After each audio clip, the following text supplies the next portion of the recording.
KaraokeBooks. The Picture of Dorian Gray. Written by Oscar Wilde.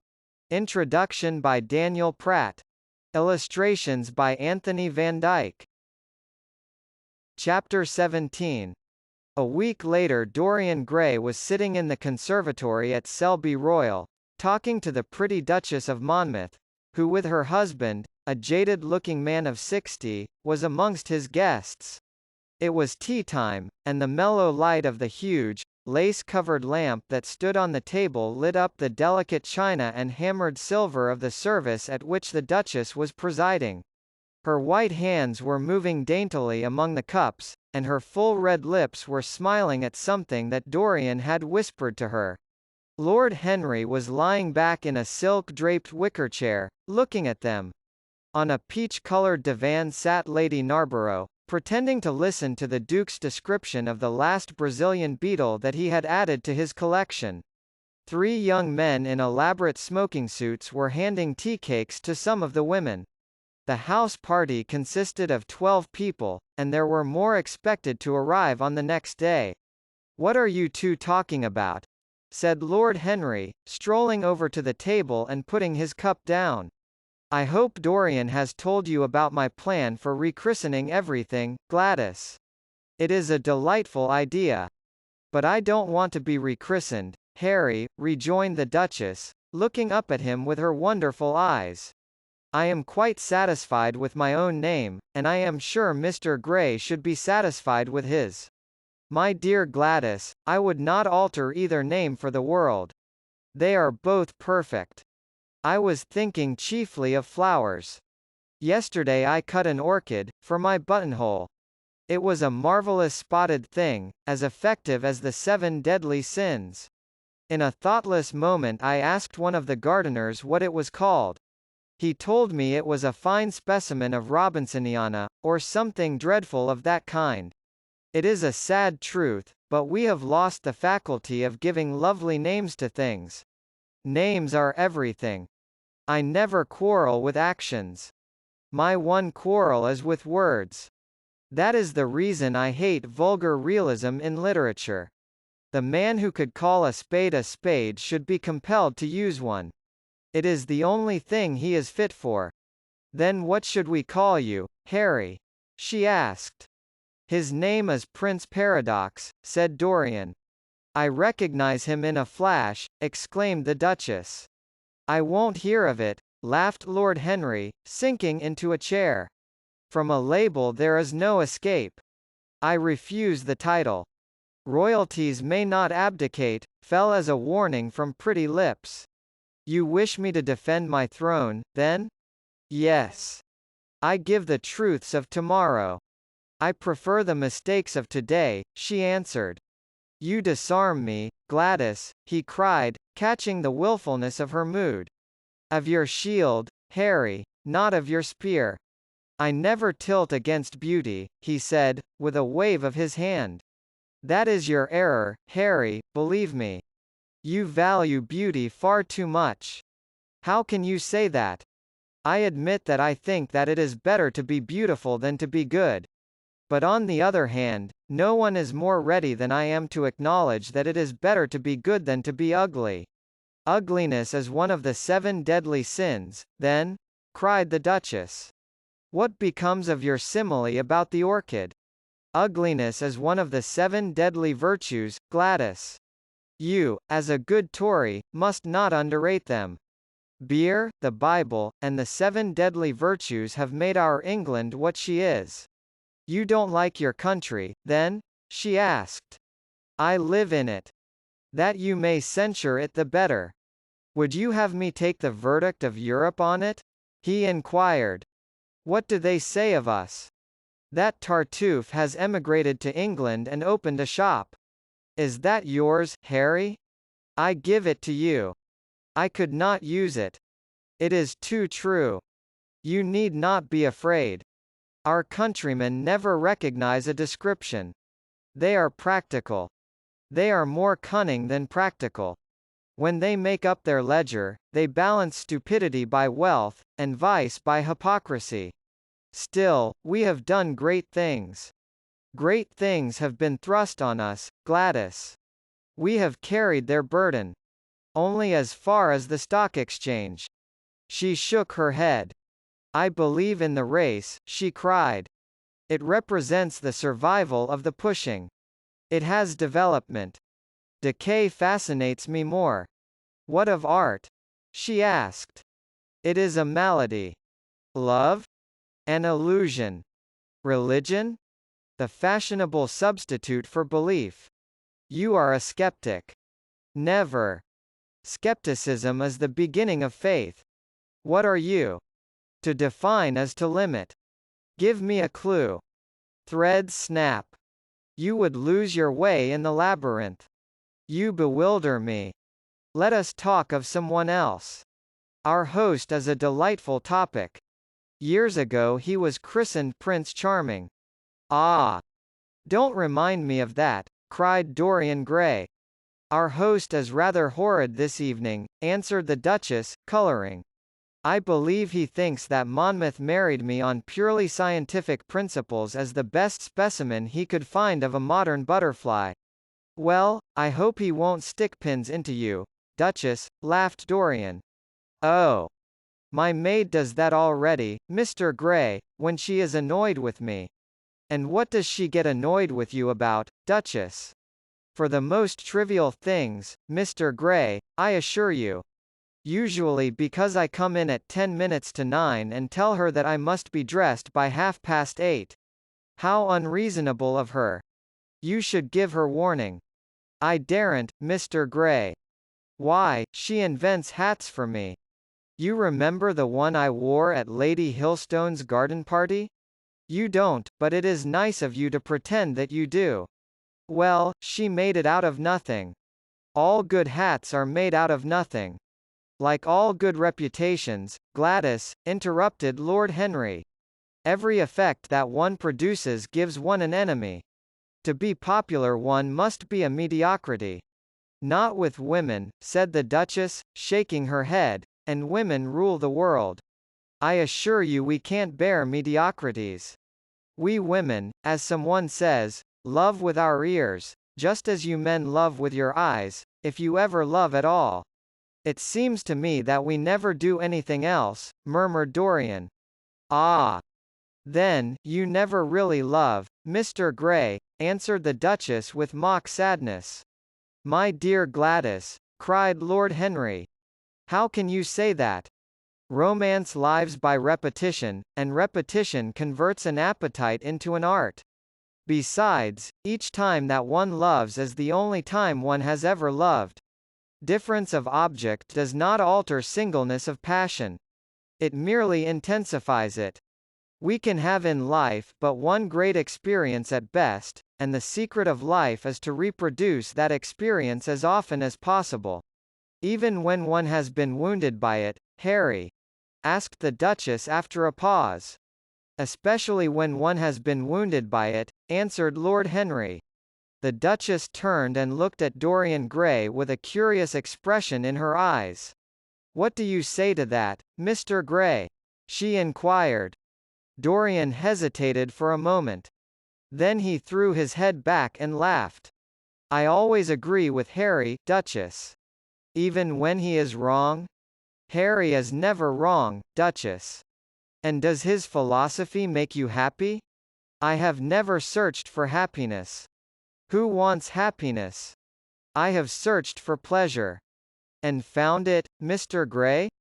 Often. Too often. The Duchess sighed. I am searching for peace, she said, and if I don't go and dress, I shall have none this evening. Let me get you some orchids, Duchess, cried Dorian, starting to his feet and walking down the conservatory. You are flirting disgracefully with him, said Lord Henry to his cousin. You had better take care. He is very fascinating. If he were not, there would be no battle. Greek meets Greek, then? I am on the side of the Trojans. They fought for a woman. They were defeated. There are worse things than capture, she answered. You gallop with a loose rein. Pace gives life, was the riposte. I shall write it in my diary tonight. What? That a burnt child loves the fire. I am not even singed. My wings are untouched. You use them for everything, except flight. Courage has passed from men to women. It is a new experience for us. You have a rival. Who? He laughed. Lady Narborough, he whispered. She perfectly adores him. You fill me with apprehension. The appeal to antiquity is fatal to us who are romanticists. Romanticists. You have all the methods of science. Men have educated us. But not explained you. Describe us as a sex, was her challenge. Sphinxes without secrets. She looked at him, smiling. How long Mr. Gray is, she said. Let us go and help him. I have not yet told him the color of my frock. Ah! You must suit your frock to his flowers, Gladys. That would be a premature surrender. Romantic art begins with its climax. I must keep an opportunity for retreat. In the Parthian manner? They found safety in the desert. I could not do that. Women are not always allowed a choice, he answered, but hardly had he finished the sentence before from the far end of the conservatory came a stifled groan, followed by the dull sound of a heavy fall. Everybody started up. The Duchess stood motionless in horror. And with fear in his eyes, Lord Henry rushed through the flapping palms to find Dorian Gray lying face downwards on the tiled floor in a death-like swoon. He was carried at once into the blue drawing-room and laid upon one of the sofas. After a short time, he came to himself and looked round with a dazed expression. "What has happened?" he asked. "Oh, I remember. Am I safe here, Harry?" He began to tremble. "My dear Dorian," answered Lord Henry, "you merely fainted. That was all. You must have overtired yourself. You had better not come down to dinner. I will take your place." "No, I will come down," he said, struggling to his feet. "I would rather come down. I must not be alone." He went to his room and dressed. There was a wild recklessness of gaiety in his manner as he sat at table, but now and then a thrill of terror ran through him when he remembered that, pressed against the window of the conservatory, like a white handkerchief, he had seen the face of James Vane watching him. KaraokeBooks. Chapter 18. The next day he did not leave the house, and, indeed, spent most of the time in his own room, sick with a wild terror of dying, and yet indifferent to life itself. The consciousness of being hunted, snared, tracked down, had begun to dominate him. If the tapestry did but tremble in the wind, he shook. The dead leaves that were blown against the leaded panes seemed to him like his own wasted resolutions and wild regrets. When he closed his eyes, he saw again the sailor's face peering through the mist-stained glass, and horror seemed once more to lay its hand upon his heart. But perhaps it had been only his fancy that had called vengeance out of the night and set the hideous shapes of punishment before him. Actual life was chaos, but there was something terribly logical in the imagination. It was the imagination that set remorse to dog the feet of sin. It was the imagination that made each crime bear its misshapen brood. In the common world of fact the wicked were not punished, nor the good rewarded. Success was given to the strong, failure thrust upon the weak. That was all. Besides, had any stranger been prowling round the house, he would have been seen by the servants or the keepers. Had any footmarks been found on the flower-beds, the gardeners would have reported it. Yes, it had been merely fancy. Sybil Vane's brother had not come back to kill him. He had sailed away in his ship to founder in some winter sea. From him, at any rate, he was safe. Why, the man did not know who he was, could not know who he was. The mask of youth had saved him.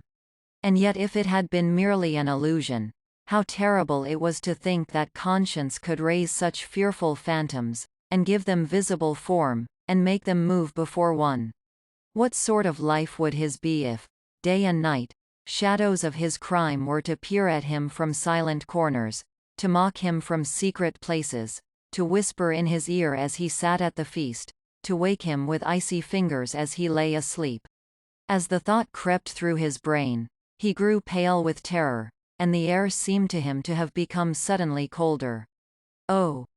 In what a wild hour of madness he had killed his friend! How ghastly the mere memory of the scene! He saw it all again. Each hideous detail came back to him with added horror. Out of the black cave of time, terrible and swathed in scarlet, rose the image of his sin. When Lord Henry came in at 6 o'clock, he found him crying as one whose heart will break. It was not till the third day that he ventured to go out. There was something in the clear, pine-scented air of that winter morning that seemed to bring him back his joyousness and his ardor for life. But it was not merely the physical conditions of environment that had caused the change. His own nature had revolted against the excess of anguish that had sought to maim and mar the perfection of its calm. With subtle and finely wrought temperaments it is always so. Their strong passions must either bruise or bend. They either slay the man, or themselves die. Shallow sorrows and shallow loves live on. The loves and sorrows that are great are destroyed by their own plenitude. Besides, he had convinced himself that he had been the victim of a terror-stricken imagination, and looked back now on his fears with something of pity and not a little of contempt. After breakfast, he walked with the Duchess for an hour in the garden and then drove across the park to join the shooting party. The crisp frost lay like salt upon the grass. The sky was an inverted cup of blue metal. A thin film of ice bordered the flat, reed-grown lake. At the corner of the pine wood he caught sight of Sir Geoffrey Clouston, the Duchess's brother, jerking 2 spent cartridges out of his gun. He jumped from the cart, and having told the groom to take the mare home, made his way towards his guest through the withered bracken and rough undergrowth. "Have you had good sport, Geoffrey?" he asked. "Not very good, Dorian. I think most of the birds have gone to the open. I dare say it will be better after lunch, when we get to new ground." Dorian strolled along by his side. The keen aromatic air, the brown and red lights that glimmered in the wood, the hoarse cries of the beaters ringing out from time to time, and the sharp snaps of the guns that followed, fascinated him and filled him with a sense of delightful freedom. He was dominated by the carelessness of happiness, by the high indifference of joy. Suddenly from a lumpy tussock of old grass some 20 yards in front of them, with black-tipped ears erect and long hinder limbs throwing it forward, started a hare. It bolted for a thicket of alders. Sir Geoffrey put his gun to his shoulder, but there was something in the animal's grace of movement that strangely charmed Dorian Gray, and he cried out at once, "Don't shoot it, Geoffrey. Let it live." "What nonsense, Dorian!" laughed his companion, and as the hare bounded into the thicket, he fired. There were 2 cries heard, the cry of a hare in pain, which is dreadful, the cry of a man in agony, which is worse. "Good heavens! I have hit a beater!" exclaimed Sir Geoffrey. What an ass the man was to get in front of the guns. "Stop shooting there," he called out at the top of his voice. "A man is hurt." The head-keeper came running up with a stick in his hand. "Where, sir? Where is he?" he shouted. At the same time, the firing ceased along the line. "Here," answered Sir Geoffrey angrily, hurrying towards the thicket. "Why on earth don't you keep your men back? Spoiled my shooting for the day." Dorian watched them as they plunged into the alder clump, brushing the lithe swinging branches aside. In a few moments they emerged, dragging a body after them into the sunlight. He turned away in horror. It seemed to him that misfortune followed wherever he went. He heard Sir Geoffrey ask if the man was really dead, and the affirmative answer of the keeper. The woods seemed to him to have become suddenly alive with faces. There was the trampling of myriad feet and the low buzz of voices. A great copper-breasted pheasant came beating through the boughs overhead. After a few moments, that were to him, in his perturbed state, like endless hours of pain, he felt a hand laid on his shoulder. He started and looked round. "Dorian," said Lord Henry, "I had better tell them that the shooting is stopped for today. It would not look well to go on." "I wish it were stopped forever, Harry," he answered bitterly. "The whole thing is hideous and cruel." "Is the man?" He could not finish the sentence. "I am afraid so," rejoined Lord Henry. "He got the whole charge of shot in his chest. He must have died almost instantaneously. Come, let us go home." They walked side by side in the direction of the avenue for nearly 50 yards without speaking. Then Dorian looked at Lord Henry and said, with a heavy sigh, "It is a bad omen, Harry, a very bad omen." "What is?" asked Lord Henry. "Oh, this accident, I suppose. My dear fellow, it can't be helped. It was the man's own fault. Why did he get in front of the guns? Besides, it is nothing to us. It is rather awkward for Geoffrey, of course. It does not do to pepper beaters. It makes people think that one is a wild shot. And Geoffrey is not. He shoots very straight. But there is no use talking about the matter." Dorian shook his head. "It is a bad omen, Harry. I feel as if something horrible were going to happen to some of us. To myself, perhaps," he added, passing his hand over his eyes, with a gesture of pain. The elder man laughed. "The only horrible thing in the world is ennui, Dorian. That is the one sin for which there is no forgiveness. But we are not likely to suffer from it unless these fellows keep chattering about this thing at dinner. I must tell them that the subject is to be tabooed. As for omens, there is no such thing as an omen. Destiny does not send us heralds. She is too wise or too cruel for that. Besides, what on earth could happen to you, Dorian? You have everything in the world that a man can want. There is no one who would not be delighted to change places with you. There is no one with whom I would not change places, Harry. Don't laugh like that. I am telling you the truth. The wretched peasant who has just died is better off than I am. I have no terror of death. It is the coming of death that terrifies me. Its monstrous wings seem to wheel in the leaden air around me. Good heavens! Don't you see a man moving behind the trees there, watching me, waiting for me?" Lord Henry looked in the direction in which the trembling gloved hand was pointing. "Yes," he said, smiling, "I see the gardener waiting for you. I suppose he wants to ask you what flowers you wish to have on the table tonight.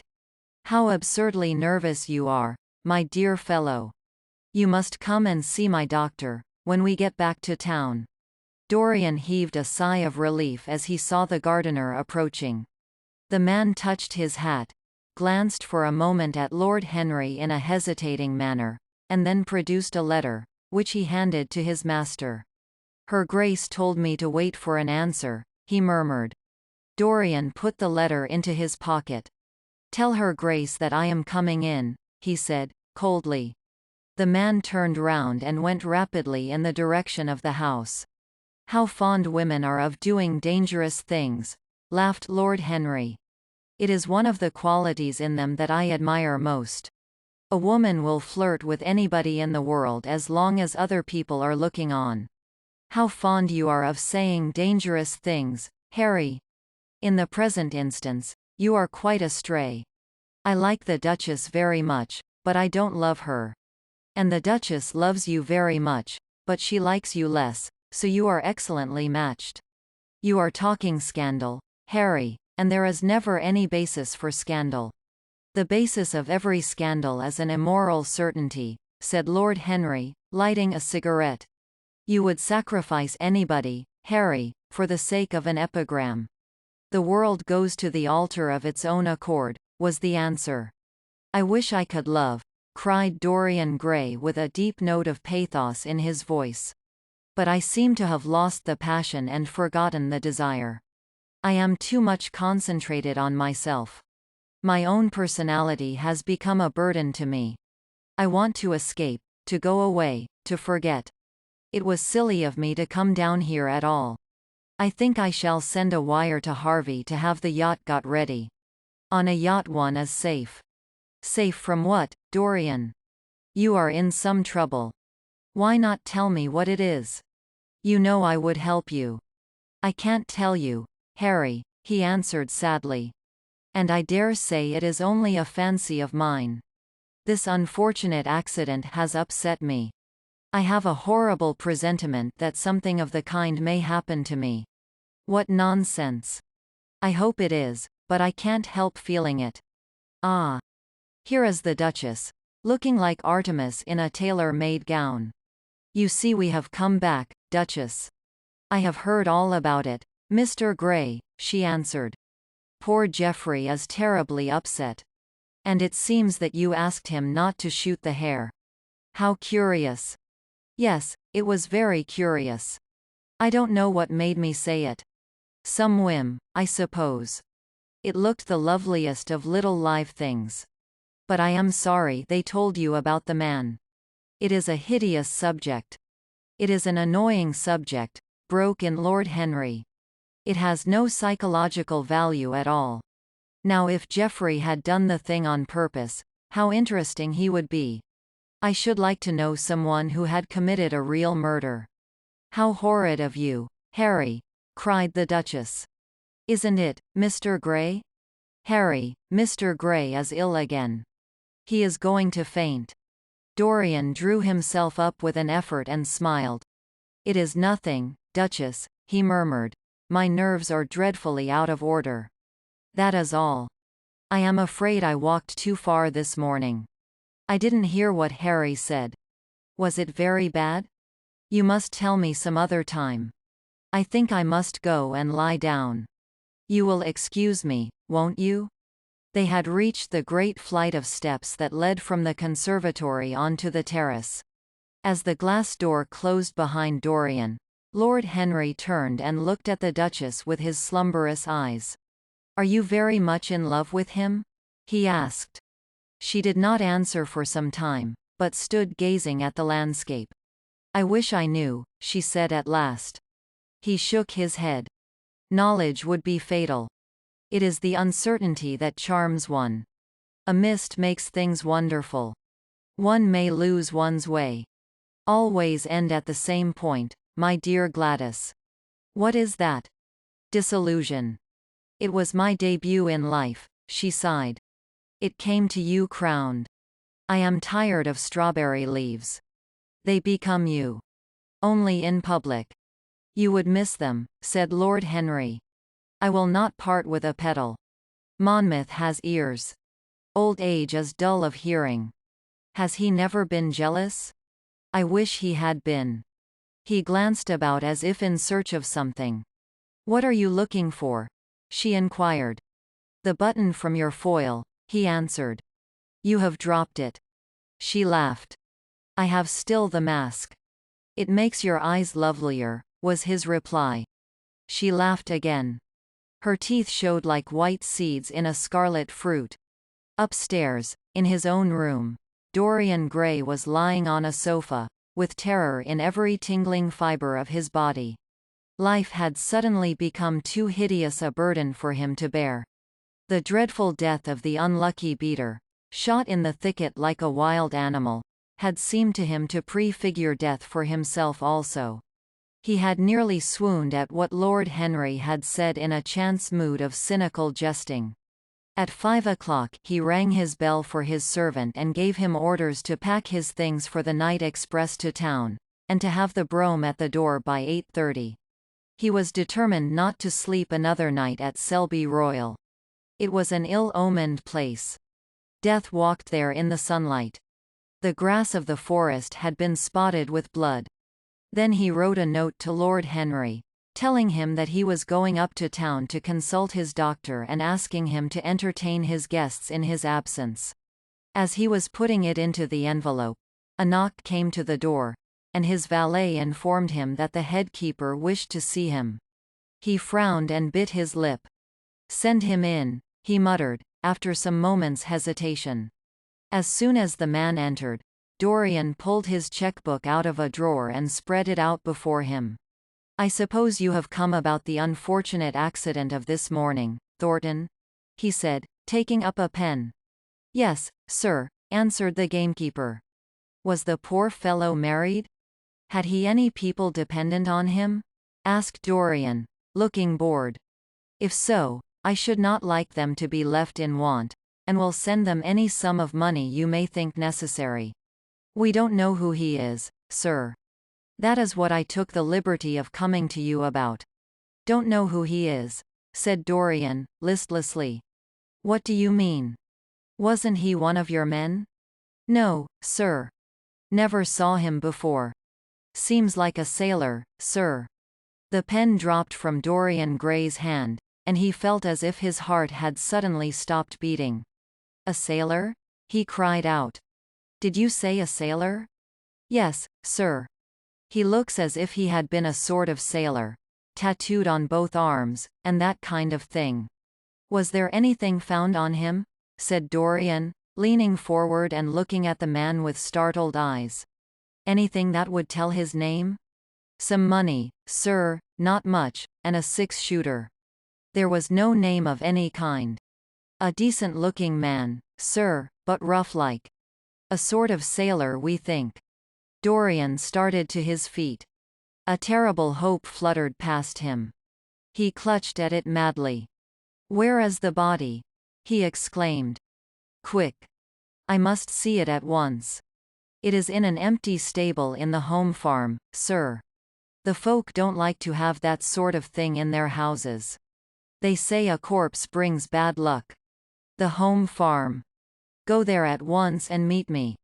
Tell one of the grooms to bring my horse round." "No. Never mind. I'll go to the stables myself. It will save time." In less than a quarter of an hour, Dorian Gray was galloping down the long avenue as hard as he could go. The trees seemed to sweep past him in spectral procession, and wild shadows to fling themselves across his path. Once the mare swerved at a white gate post and nearly threw him. He lashed her across the neck with his crop. She cleft the dusky air like an arrow. The stones flew from her hoofs. At last, he reached the home farm. 2 men were loitering in the yard. He leapt from the saddle and threw the reins to one of them. In the farthest stable a light was glimmering. Something seemed to tell him that the body was there, and he hurried to the door and put his hand upon the latch. There he paused for a moment, feeling that he was on the brink of a discovery that would either make or mar his life. Then he thrust the door open and entered. On a heap of sacking in the far corner was lying the dead body of a man dressed in a coarse shirt and a pair of blue trousers. A spotted handkerchief had been placed over the face. A coarse candle, stuck in a bottle, sputtered beside it. Dorian Gray shuddered. He felt that his could not be the hand to take the handkerchief away, and called out to one of the farm servants to come to him. "Take that thing off the face. I wish to see it," he said, clutching at the doorpost for support. When the farm servant had done so, he stepped forward. A cry of joy broke from his lips. The man who had been shot in the thicket was James Vane. He stood there for some minutes looking at the dead body. As he rode home, his eyes were full of tears, for he knew he was safe. KaraokeBooks. Chapter 19. "There is no use your telling me that you are going to be good," cried Lord Henry, dipping his white fingers into a red copper bowl filled with rose water. "You are quite perfect. Pray, don't change." Dorian Gray shook his head. "No, Harry, I have done too many dreadful things in my life. I am not going to do any more. I began my good actions yesterday." "Where were you yesterday?" "In the country, Harry. I was staying at a little inn by myself." My dear boy, said Lord Henry, smiling, anybody can be good in the country. There are no temptations there. That is the reason why people who live out of town are so absolutely uncivilized. Civilization is not by any means an easy thing to attain to. There are only two ways by which man can reach it. One is by being cultured, the other by being corrupt. Country people have no opportunity of being either, so they stagnate. Culture and corruption, echoed Dorian. I have known something of both. It seems terrible to me now that they should ever be found together. For I have a new ideal, Harry. I am going to alter. I think I have altered. You have not yet told me what your good action was. Or did you say you had done more than one? Asked his companion as he spilled into his plate a little crimson pyramid of seeded strawberries and, through a perforated, shell-shaped spoon, snowed white sugar upon them. I can tell you, Harry. It is not a story I could tell to anyone else. I spared somebody. It sounds vain, but you understand what I mean. She was quite beautiful and wonderfully like Sybil Vane. I think it was that which first attracted me to her. You remember Sybil, don't you? How long ago that seems. Well, Hetty was not one of our own class, of course. She was simply a girl in a village. But I really loved her. I am quite sure that I loved her. All during this wonderful May that we have been having, I used to run down and see her 2 or 3 times a week. Yesterday she met me in a little orchard. The apple blossoms kept tumbling down on her hair, and she was laughing. We were to have gone away together this morning at dawn. Suddenly I determined to leave her as flower-like as I had found her. I should think the novelty of the emotion must have given you a thrill of real pleasure, Dorian, interrupted Lord Henry. But I can finish your idyll for you. You gave her good advice and broke her heart. That was the beginning of your reformation. Harry, you are horrible. You mustn't say these dreadful things. Hetty's heart is not broken. Of course, she cried and all that. But there is no disgrace upon her. She can live, like Perdita, in her garden of mint and marigold. And weep over a faithless Florizel, said Lord Henry, laughing, as he leaned back in his chair. My dear Dorian, you have the most curiously boyish moods. Do you think this girl will ever be really content now with any one of her own rank? I suppose she will be married some day to a rough carter or a grinning ploughman. Well, the fact of having met you, and loved you, will teach her to despise her husband, and she will be wretched. From a moral point of view, I cannot say that I think much of your great renunciation. Even as a beginning, it is poor. Besides, how do you know that Hetty isn't floating at the present moment in some starlit mill pond, with lovely water lilies round her, like Ophelia? I can't bear this, Harry. You mock at everything, and then suggest the most serious tragedies. I am sorry I told you now. I don't care what you say to me. I know I was right in acting as I did. Poor Hetty. As I rode past the farm this morning, I saw her white face at the window, like a spray of jasmine. Don't let us talk about it any more, and don't try to persuade me that the first good action I have done for years, the first little bit of self-sacrifice I have ever known, is really a sort of sin. I want to be better. I am going to be better. Tell me something about yourself. What is going on in town? I have not been to the club for days. The people are still discussing poor Basil's disappearance. I should have thought they had got tired of that by this time, said Dorian, pouring himself out some wine and frowning slightly. My dear boy, they have only been talking about it for 6 weeks, and the British public are really not equal to the mental strain of having more than one topic every 3 months. They have been very fortunate lately, however. They have had my own divorce case and Alan Campbell's suicide. Now they have got the mysterious disappearance of an artist. Scotland Yard still insists that the man in the grey ulster who left for Paris by the midnight train on the 9th of November was poor Basil, and the French police declare that Basil never arrived in Paris at all. I suppose in about a fortnight we shall be told that he has been seen in San Francisco. It is an odd thing, but everyone who disappears is said to be seen at San Francisco. It must be a delightful city, and possess all the attractions of the next world. What do you think has happened to Basil? Asked Dorian, holding up his burgundy against the light and wondering how it was that he could discuss the matter so calmly. I have not the slightest idea. If Basil chooses to hide himself, it is no business of mine. If he is dead, I don't want to think about him. Death is the only thing that ever terrifies me. I hate it. Why? Said the younger man wearily. Because, said Lord Henry, passing beneath his nostrils the gilt trellis of an open vinaigrette box, one can survive everything nowadays except that. Death and vulgarity are the only two facts in the 19th century that one cannot explain away. Let us have our coffee in the music room, Dorian. You must play Chopin to me. The man with whom my wife ran away played Chopin exquisitely. Poor Victoria. I was very fond of her. The house is rather lonely without her.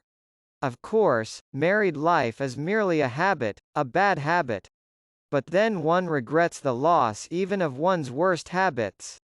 Perhaps one regrets them the most. They are such an essential part of one's personality. Dorian said nothing, but rose from the table, and passing into the next room, sat down to the piano and let his fingers stray across the white and black ivory of the keys. After the coffee had been brought in, he stopped, and looking over at Lord Henry, said, "Harry, did it ever occur to you that Basil was murdered?" Lord Henry yawned. Basil was very popular, and always wore a Waterbury watch. Why should he have been murdered? He was not clever enough to have enemies. Of course, he had a wonderful genius for painting. But a man can paint like Velázquez and yet be as dull as possible. Basil was really rather dull. He only interested me once, and that was when he told me, years ago, that he had a wild adoration for you and that you were the dominant motive of his art. I was very fond of Basil, said Dorian with a note of sadness in his voice. But don't people say that he was murdered? Oh, some of the papers do. It does not seem to me to be at all probable. I know there are dreadful places in Paris, but Basil was not the sort of man to have gone to them. He had no curiosity.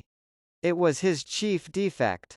What would you say, Harry, if I told you that I had murdered Basil? Said the younger man.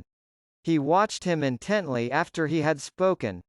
I would say, my dear fellow, that you were posing for a character that doesn't suit you. All crime is vulgar, just as all vulgarity is crime. It is not in you, Dorian, to commit a murder. I am sorry if I hurt your vanity by saying so, but I assure you it is true. Crime belongs exclusively to the lower orders. I don't blame them in the smallest degree. I should fancy that crime was to them what art is to us, simply a method of procuring extraordinary sensations. A method of procuring sensations? Do you think, then, that a man who has once committed a murder could possibly do the same crime again? Don't tell me that. Oh. Anything becomes a pleasure if one does it too often, cried Lord Henry, laughing. That is one of the most important secrets of life. I should fancy, however, that murder is always a mistake. One should never do anything that one cannot talk about after dinner. But let us pass from poor Basil. I wish I could believe that he had come to such a really romantic end as you suggest, but I can't. I dare say he fell into the Seine off an omnibus and that the conductor hushed up the scandal. Yes, I should fancy that was his end. I see him lying now on his back under those dull green waters, with the heavy barges floating over him and long weeds catching in his hair. Do you know, I don't think he would have done much more good work. During the last 10 years his painting had gone off very much. Dorian heaved a sigh, and Lord Henry strolled across the room and began to stroke the head of a curious Java parrot, a large, grey-plumaged bird with pink crest and tail, that was balancing itself upon a bamboo perch. As his pointed fingers touched it, it dropped the white scurf of crinkled lids over black, glass-like eyes and began to sway backwards and forwards.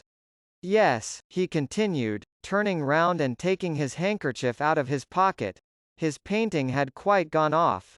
It seemed to me to have lost something. It had lost an ideal. When you and he ceased to be great friends, he ceased to be a great artist. What was it separated you? I suppose he bored you. If so, he never forgave you. It's a habit bores have. By the way, what has become of that wonderful portrait he did of you? I don't think I have ever seen it since he finished it. Oh. I remember your telling me years ago that you had sent it down to Selby, and that it had got mislaid or stolen on the way. You never got it back? What a pity. It was really a masterpiece. I remember I wanted to buy it. I wish I had now. It belonged to Basil's best period. Since then, his work was that curious mixture of bad painting and good intentions that always entitles a man to be called a representative British artist. Did you advertise for it? You should. I forget, said Dorian. I suppose I did. But I never really liked it. I am sorry I sat for it. The memory of the thing is hateful to me. Why do you talk of it? It used to remind me of those curious lines in some play, Hamlet, I think. How do they run? Like the painting of a sorrow. A face without a heart. Yes, that is what it was like. Lord Henry laughed. If a man treats life artistically, his brain is his heart, he answered, sinking into an armchair. Dorian Gray shook his head and struck some soft chords on the piano. Like the painting of a sorrow, he repeated, a face without a heart. The elder man lay back and looked at him with half-closed eyes. By the way, Dorian, he said after a pause, what does it profit a man if he gain the whole world and lose, how does the quotation run? His own soul. The music jarred, and Dorian Gray started and stared at his friend.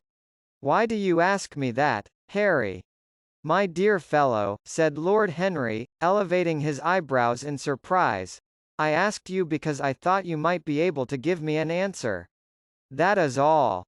I was going through the park last Sunday, and close by the Marble Arch there stood a little crowd of shabby-looking people listening to some vulgar street preacher.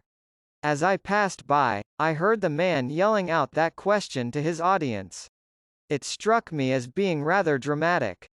London is very rich in curious effects of that kind. A wet Sunday, an uncouth Christian in a mackintosh, a ring of sickly white faces under a broken roof of dripping umbrellas, and a wonderful phrase flung into the air by shrill hysterical lips. It was really very good in its way, quite a suggestion. I thought of telling the prophet that art had a soul, but that man had not. I am afraid, however, he would not have understood me. Don't, Harry. The soul is a terrible reality. It can be bought, and sold, and bartered away. It can be poisoned, or made perfect. There is a soul in each one of us. I know it. Do you feel quite sure of that, Dorian? Quite sure. Ah. Then it must be an illusion. The things one feels absolutely certain about are never true. That is the fatality of faith, and the lesson of romance. How grave you are. Don't be so serious. What have you or I to do with the superstitions of our age? No. We have given up our belief in the soul. Play me something. Play me a nocturne, Dorian, and, as you play, tell me, in a low voice, how you have kept your youth. You must have some secret. I am only 10 years older than you are, and I am wrinkled, and worn, and yellow. You are really wonderful, Dorian. You have never looked more charming than you do tonight. You remind me of the day I saw you first. You were rather cheeky, very shy, and absolutely extraordinary. You have changed, of course, but not in appearance. I wish you would tell me your secret. To get back my youth I would do anything in the world, except take exercise, get up early, or be respectable. Youth. There is nothing like it. It's absurd to talk of the ignorance of youth. The only people to whose opinions I listen now with any respect are people much younger than myself. They seem in front of me. Life has revealed to them her latest wonder. As for the aged, I always contradict the aged. I do it on principle. If you ask them their opinion on something that happened yesterday, they solemnly give you the opinions current in 1820, when people wore high stocks, believed in everything, and knew absolutely nothing. How lovely that thing you are playing is! I wonder, did Chopin write it at Majorca, with the sea weeping round the villa and the salt spray dashing against the panes? It is marvelously romantic. What a blessing it is that there is one art left to us that is not imitative. Don't stop. I want music tonight. It seems to me that you are the young Apollo and that I am Marsyas listening to you. I have sorrows, Dorian, of my own, that even you know nothing of. The tragedy of old age is not that one is old, but that one is young. I am amazed sometimes at my own sincerity. Ah, Dorian, how happy you are! What an exquisite life you have had! You have drunk deeply of everything. You have crushed the grapes against your palate. Nothing has been hidden from you. And it has all been to you no more than the sound of music. It has not marred you. You are still the same. I am not the same, Harry. Yes, you are the same. I wonder what the rest of your life will be. Don't spoil it by renunciations. At present you are a perfect type. Don't make yourself incomplete. You are quite flawless now. You need not shake your head. You know you are. Besides, Dorian, don't deceive yourself. Life is not governed by will or intention. Life is a question of nerves, and fibers, and slowly built-up cells in which thought hides itself and passion has its dreams. You may fancy yourself safe and think yourself strong. But a chance tone of color in a room or a morning sky, a particular perfume that you had once loved and that brings subtle memories with it, a line from a forgotten poem that you had come across again, a cadence from a piece of music that you had ceased to play. I tell you, Dorian, that it is on things like these that our lives depend. Browning writes about that somewhere, but our own senses will imagine them for us. There are moments when the odor of lilas blanc passes suddenly across me, and I have to live the strangest month of my life over again. I wish I could change places with you, Dorian. The world has cried out against us both, but it has always worshipped you. It always will worship you. You are the type of what the age is searching for, and what it is afraid it has found. I am so glad that you have never done anything, never carved a statue, or painted a picture, or produced anything outside of yourself. Life has been your art. You have set yourself to music. Your days are your sonnets. Dorian rose up from the piano and passed his hand through his hair. Yes, life has been exquisite, he murmured, but I am not going to have the same life, Harry. And you must not say these extravagant things to me. You don't know everything about me. I think that if you did, even you would turn from me. You laugh. Don't laugh. Why have you stopped playing, Dorian? Go back and give me the nocturne over again. Look at that great, honey-colored moon that hangs in the dusky air. She is waiting for you to charm her, and if you play she will come closer to the earth. You won't? Let us go to the club, then. It has been a charming evening, and we must end it charmingly. There is someone at White's who wants immensely to know you, young Lord Poole, Bournemouth's eldest son. He has already copied your neckties, and has begged me to introduce him to you. He is quite delightful and rather reminds me of you. I hope not, said Dorian with a sad look in his eyes. But I am tired tonight, Harry. I shan't go to the club. It is nearly 11, and I want to go to bed early. Do stay. You have never played so well as tonight. There was something in your touch that was wonderful. It had more expression than I had ever heard from it before. It is because I am going to be good, he answered, smiling. I am a little changed already. You cannot change to me, Dorian, said Lord Henry. You and I will always be friends. Yet you poisoned me with a book once. I should not forgive that. Harry, promise me that you will never lend that book to anyone. It does harm. My dear boy, you are really beginning to moralize. You will soon be going about like the converted, and the revivalist, warning people against all the sins of which you have grown tired. You are much too delightful to do that. Besides, it is no use. You and I are what we are, and will be what we will be. As for being poisoned by a book, there is no such thing as that. Art has no influence upon action. It annihilates the desire to act. It is superbly sterile. The books that the world calls immoral are books that show the world its own shame. That is all. But we won't discuss literature. Come round tomorrow. I am going to ride at 11. We might go together, and I will take you to lunch afterwards with Lady Branksome. She is a charming woman, and wants to consult you about some tapestries she is thinking of buying. Mind you come. Or shall we lunch with our little Duchess? She says she never sees you now. Perhaps you are tired of Gladys? I thought you would be. Her clever tongue gets on one's nerves. Well, in any case, be here at 11. Must I really come, Harry? Certainly. The park is quite lovely now. I don't think there have been such lilacs since the year I met you. Very well. I shall be here at 11, said Dorian.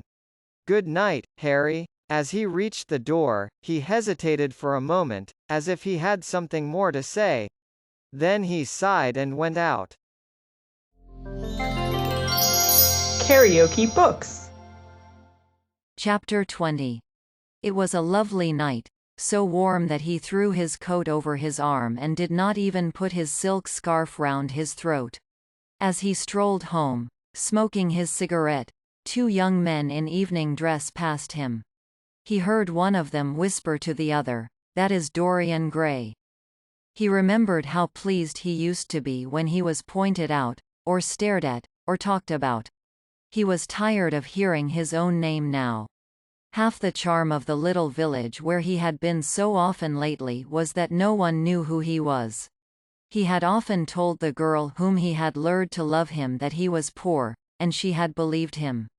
He had told her once that he was wicked, and she had laughed at him and answered that wicked people were always very old and very ugly. What a laugh she had! Just like a thrush singing. And how pretty she had been in her cotton dresses and her large hats. She knew nothing, but she had everything that he had lost. When he reached home, he found his servant waiting up for him. He sent him to bed, and threw himself down on the sofa in the library, and began to think over some of the things that Lord Henry had said to him. Was it really true that one could never change? He felt a wild longing for the unstained purity of his boyhood, his rose-white boyhood, as Lord Henry had once called it. He knew that he had tarnished himself, filled his mind with corruption and given horror to his fancy, that he had been an evil influence to others, and had experienced a terrible joy in being so, and that of the lives that had crossed his own, it had been the fairest and the most full of promise that he had brought to shame. But was it all irretrievable? Was there no hope for him? Ah! In what a monstrous moment of pride and passion he had prayed that the portrait should bear the burden of his days, and he keep the unsullied splendor of eternal youth. All his failure had been due to that. Better for him that each sin of his life had brought its sure swift penalty along with it. There was purification in punishment. Not, "Forgive us our sins," but, "Smite us for our iniquities," should be the prayer of man to a most just God. The curiously carved mirror that Lord Henry had given to him, so many years ago now, was standing on the table, and the white-limbed cupids laughed round it as of old. He took it up, as he had done on that night of horror when he had first noted the change in the fatal picture, and with wild, tear-dimmed eyes looked into its polished shield.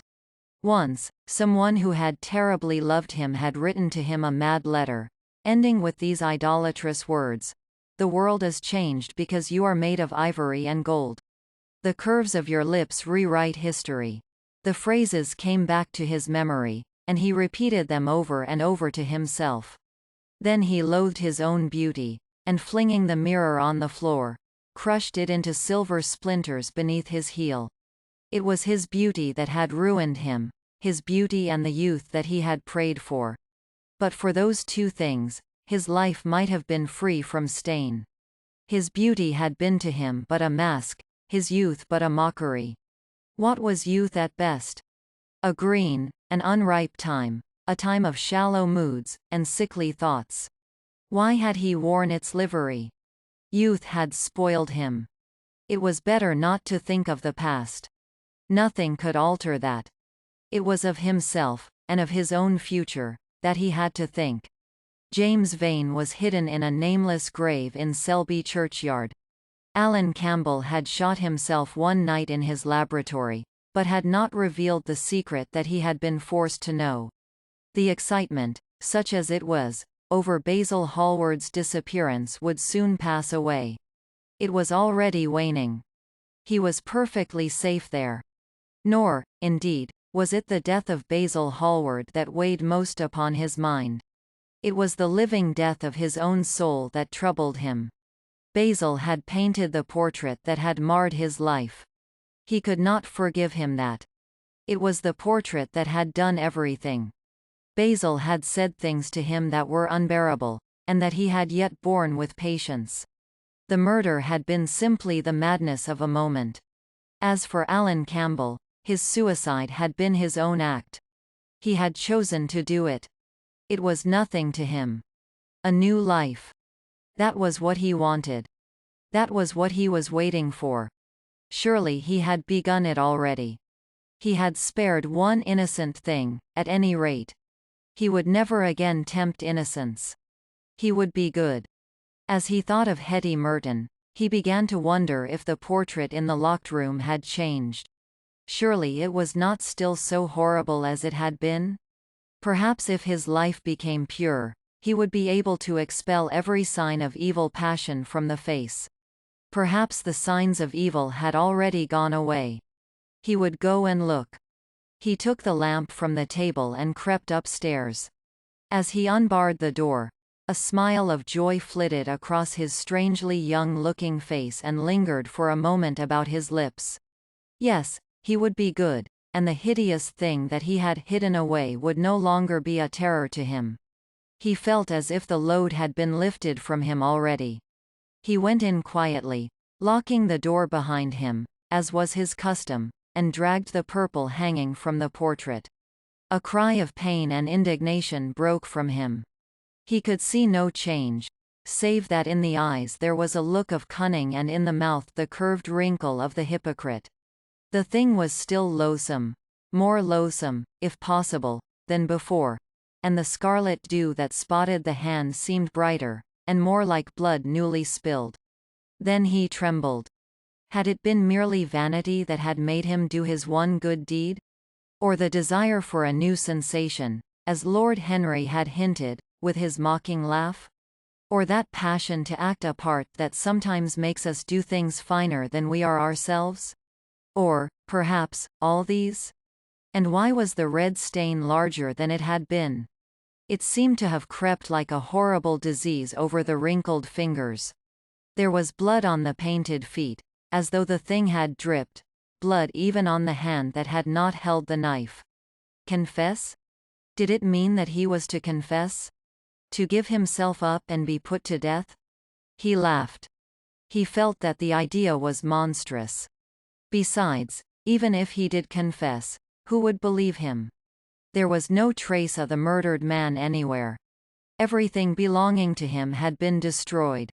He himself had burned what had been below stairs. The world would simply say that he was mad. They would shut him up if he persisted in his story. Yet it was his duty to confess, to suffer public shame, and to make public atonement. There was a God who called upon men to tell their sins to earth as well as to heaven. Nothing that he could do would cleanse him till he had told his own sin. His sin? He shrugged his shoulders. The death of Basil Hallward seemed very little to him. He was thinking of Hetty Merton. For it was an unjust mirror, this mirror of his soul that he was looking at. Vanity? Curiosity? Hypocrisy? Had there been nothing more in his renunciation than that? There had been something more. At least he thought so. But who could tell? No. There had been nothing more. Through vanity he had spared her. In hypocrisy he had worn the mask of goodness. For curiosity's sake he had tried the denial of self. He recognized that now. But this murder, was it to dog him all his life? Was he always to be burdened by his past? Was he really to confess? Never. There was only one bit of evidence left against him. The picture itself, that was evidence. He would destroy it. Why had he kept it so long? Once it had given him pleasure to watch it changing and growing old. Of late he had felt no such pleasure. It had kept him awake at night. When he had been away, he had been filled with terror lest other eyes should look upon it. It had brought melancholy across his passions. Its mere memory had marred many moments of joy. It had been like conscience to him. Yes, it had been conscience. He would destroy it. He looked round and saw the knife that had stabbed Basil Hallward. He had cleaned it many times, till there was no stain left upon it. It was bright, and glistened. As it had killed the painter, so it would kill the painter's work, and all that that meant. It would kill the past, and when that was dead, he would be free. It would kill this monstrous soul life, and without its hideous warnings, he would be at peace. He seized the thing, and stabbed the picture with it. There was a cry heard, and a crash. The cry was so horrible in its agony that the frightened servants woke and crept out of their rooms. Two gentlemen, who were passing in the square below, stopped and looked up at the great house. They walked on till they met a policeman and brought him back. The man rang the bell several times, but there was no answer. Except for a light in one of the top windows, the house was all dark. After a time, he went away and stood in an adjoining portico and watched. "Whose house is that, constable?" asked the elder of the two gentlemen. "Mr. Dorian Gray's, sir," answered the policeman. They looked at each other, as they walked away, and sneered. One of them was Sir Henry Ashton's uncle. Inside, in the servants' part of the house, the half-clad domestics were talking in low whispers to each other. Old Mrs. Leaf was crying and wringing her hands. Francis was as pale as death. After about a quarter of an hour, he got the coachman and one of the footmen and crept upstairs. They knocked, but there was no reply. They called out. Everything was still. Finally, after vainly trying to force the door, they got on the roof and dropped down onto the balcony. The windows yielded easily. Their bolts were old. When they entered, they found hanging upon the wall a splendid portrait of their master as they had last seen him, in all the wonder of his exquisite youth and beauty. Lying on the floor was a dead man, in evening dress, with a knife in his heart. He was withered, wrinkled, and loathsome of visage. It was not till they had examined the rings that they recognized who it was. The end. KaraokeBooks.